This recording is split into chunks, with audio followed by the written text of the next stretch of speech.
Hello guys! Hello. This is for the weekly tarot reading sa mga Pisces. Okay.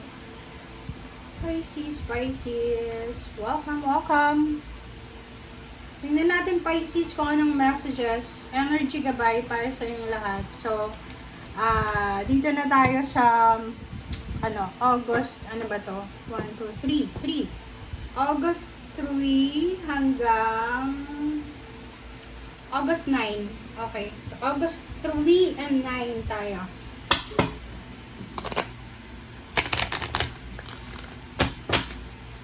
August 3 to 9. Wow! Pisces.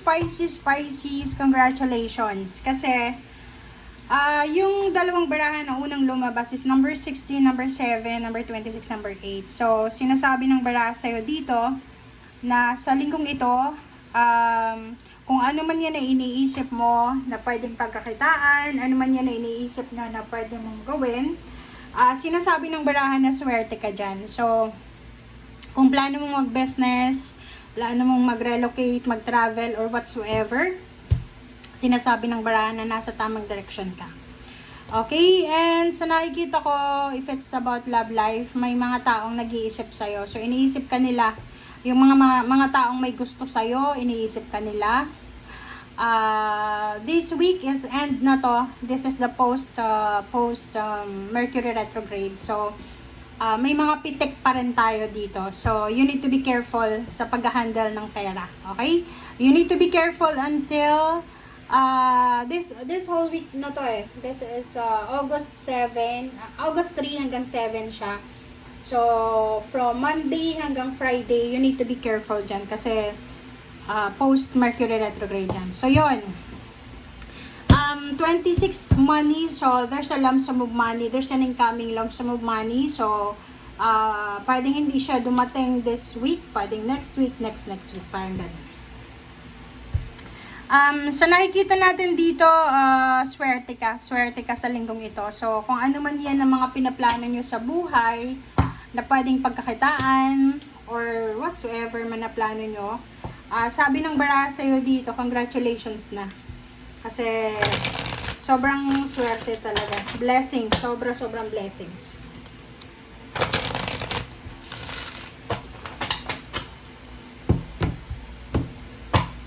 Okay, Pisces. 5 of Cups. Wow. Okay. There's someone, kasi naka-resonate pa rin to dito sa thoughts. Related pa rin sa thoughts. There is someone na iniisip ka. Pwedeng ito yung taong gumawa ng masama laban sa'yo. And alam nyo, nasa ano na tayo eh. Nasa Saturn retrograde na tayo. So, pag Saturn retrograde, lahat ng gumawa sa'yo ng masama, lahat ng mga taong umabuso sa'yo, sabihin na natin na in terms of money, in terms of relationship, love, magsisisi sila. So, may mga taong ngayong buong linggo na to, ikaw yung laman ng isip nila. Hindi sila makatulog.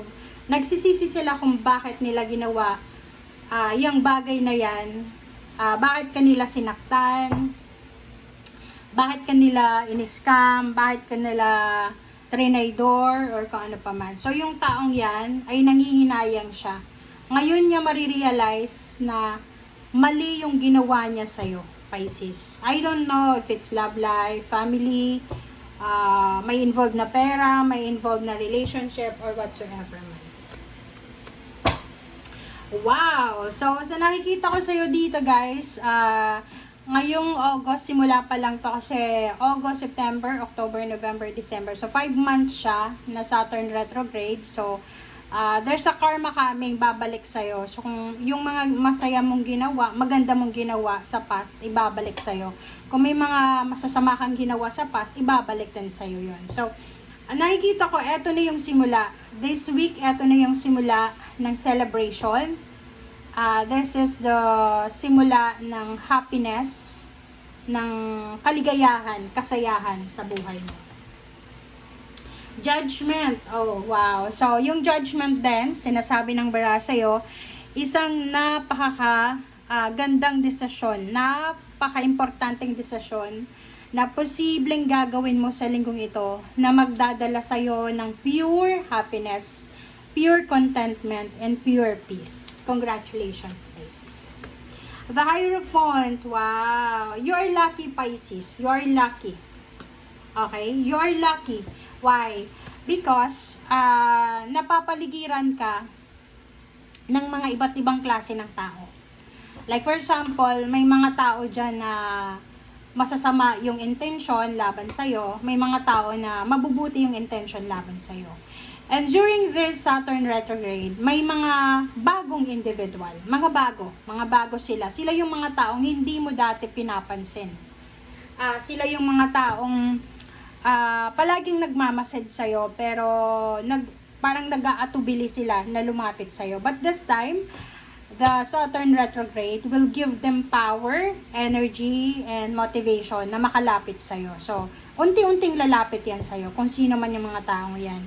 And yun na nga, it's either magiging mo silang basher, hater, or pwedeng mga friends, allies, or mga partners.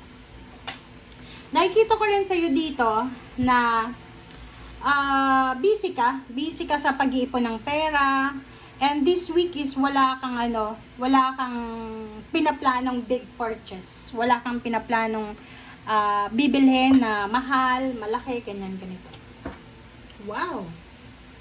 Victory and success, guys. So, sinasabi ng baraha sa'yo, yung mga Pisces na to, you will receive a recognition, an awards, a rewards, a victory, and success. So, yun, in terms of money, kasi good fortune yan, sinasabi ng baraha sa'yo, Pisces, na kung ano man daw ang ginagawa mo sa ngayon, ano man ang sinasacrifice mo sa ngayon, or even before, kasi Saturn retrograde ngayon, so, there's a fruits of your labor talaga. So, makakatanggap ka ng victory and success, abundance, windfall, and breakthrough sa buhay mo. Kasi, naging mabuti ka, naging masipag ka. So, kung ano man yan ang hinihintay mo, ihanda mo ang sarili mo, Pisces, kasi parating na siya sa linggong ito.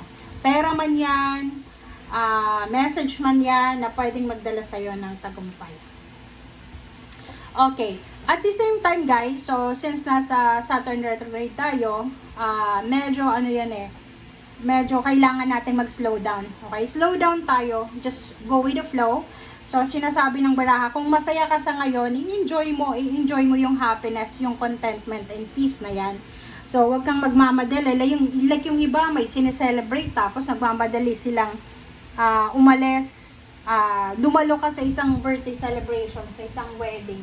Tapos nagmamadali kang umalis kasi may pasok ka pa. 'Di ba? So, parang sinasabi ng baraha sa'yo, you need to feel the moment. Okay?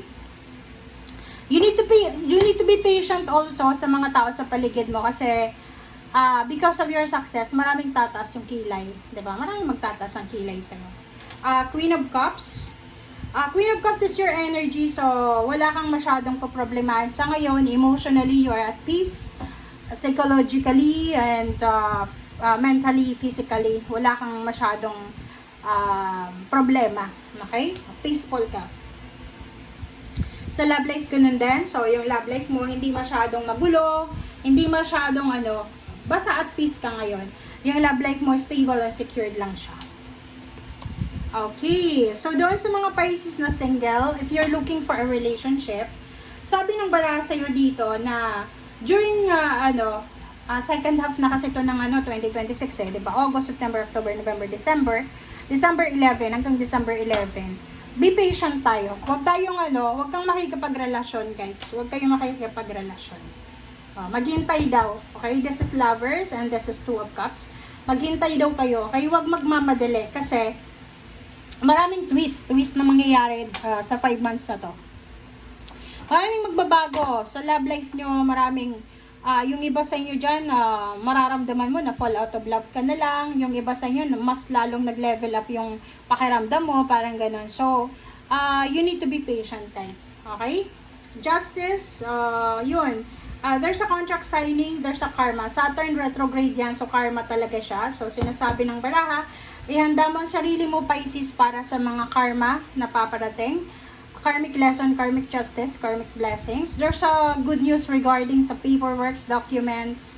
Basta maraming celebration dito na posibleng mangyari. Good news, communication, makakatanggap ka ng maraming mga messages regarding sa trabaho, mga unexpected na message siya, and unexpected na mga chismis. So, you need to be careful also sa mga tao na pakikiharapan mo sa linggong ito kasi baka puro lang chismis ang dala nila. Okay, so kung balak mo mag-travel para sa second half of August, ang nakikita ko sa'yo dito, magkakaroon ka ng hesitation. There's a temptation na magdadalawang isip ka na baka hindi mo na ituloy yung pagta-travel mo or pupunta ka na lang sa ibang lugar kaysa sa pinaplana mong travel. So, you need to be careful also. Okay, so yun. So, sa nakikita ko sa'yo dito, if you're planning to travel talaga, relocate, so, pwedeng hindi mo siya ituloy. Pwedeng ihang mo siya. Okay? Thank you guys. Bye!